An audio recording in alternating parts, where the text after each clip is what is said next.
Good afternoon. I'm reaching out on live today because the SAT is changing once again, and it's changed a number of times over the recent years. This change is fairly significant, and it's being reported in a way that doesn't cover the most significant aspect of the change. So, first off, for those of you who have students that are sophomores, juniors, and seniors in high school, this change will not affect them unless they're international students.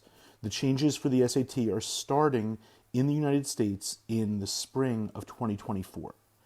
And that makes it that much more important for students who are currently freshmen in high school to start prepping for the SAT sooner than they otherwise would have, because there are more resources available for the current version of the SAT.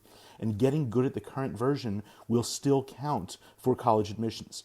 One of the most important features of the new SAT launching in 2024 is that it is still scored on the 1600 scale and it is backwards compatible. So a 1200 on this version of the SAT is exactly equivalent, as far as colleges are concerned, to a 1200 on the 2024 version of the SAT.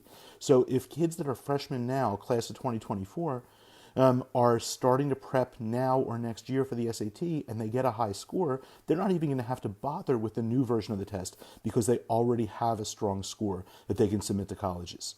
So that's the first thing to realize, is that the changes in the SAT mean that getting good scores on the current SAT are more important than ever. So what are these changes? Number one, the 2024 SAT and forward is going to be shorter. It's going to be a 2-hour test instead of a 3-hour test.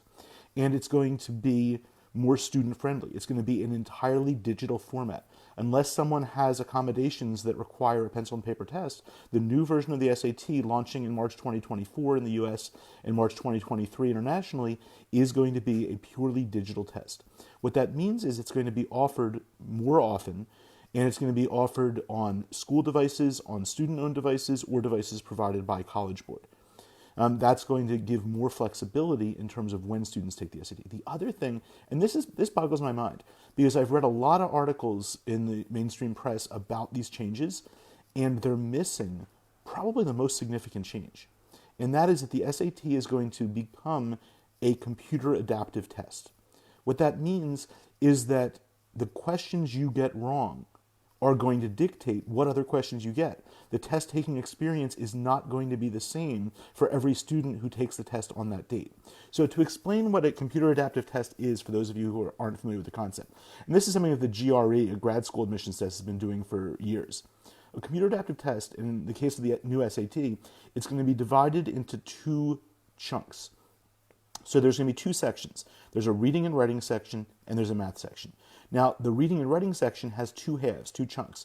And on that first chunk, the questions that you get right or wrong are going to help the computer algorithm determine where your likely score is. So let's say you start out, and before you answer a single question, they know that your score is going to end up somewhere between a 200 and 800. If you take 30 questions and get only 5 of them right, now they know your score is somewhere between a 200 and a 300, or 200 and a 400. So the questions they give you for that second half are going to be based on the difficulty of the questions you got right initially. What that means is doing well in the first half opens you up to a higher potential score. So to do well on the second half, you need to get the hard questions right. To get access to the hard questions, you need to get the hard questions right on that first chunk. And what that means is that a few careless mistakes for really high scorers can really harm you and limit your overall score. And the earlier questions count more in that sense. So that's another reason why taking the SAT early and often for even younger students, 8th, 9th grade, it doesn't matter how early you take it, it still counts. So to get started sooner and get a number of SAT attempts under their belt under the old test, where there's lots of practice materials, where we know exactly what to expect, gives those students an advantage. So the other feature, in addition to being shorter, being a computer adaptive test, being offered more flexibly, and being completely digital, is you can't cover as much stuff in 2 hours as 3 hours. So it's going to double down and focus in on the core concepts that the SAT already tests. And what that means is that the SAT because the new test and the old test have to be backwards compatible, is still going to test the same content, is going to still test the same things in the same ways.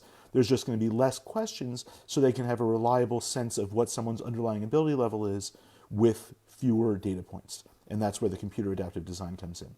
I'd be glad to answer any questions that folks have on this new version of the SAT, what it means for their kids.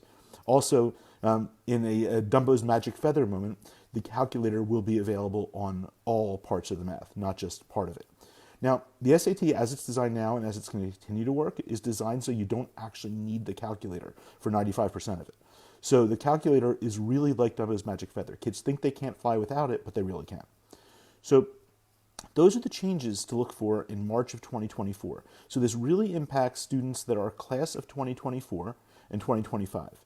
Really class of 2025. So for U.S. students, it's folks that are currently freshmen that will have the opportunity to take the new version of the SAT beginning in the spring of their sophomore year. But my advice is don't wait till then. Get as many attempts under your belt as you can on the current SAT, and chances are you won't even have to worry about the new one. So that is the new SAT. 2 hours instead of 3, purely digital, offered more flexibly, computer adaptive test design, and calculator allowed on all the math. Let me know if you have any questions or if I can be any help to your students, whether they're freshmen, sophomores, juniors, or seniors, in preparing for the SAT and getting into the college of their dreams. Please share this widely. Let folks know what changes are coming and how they affect them. Thanks so much. Have a good one.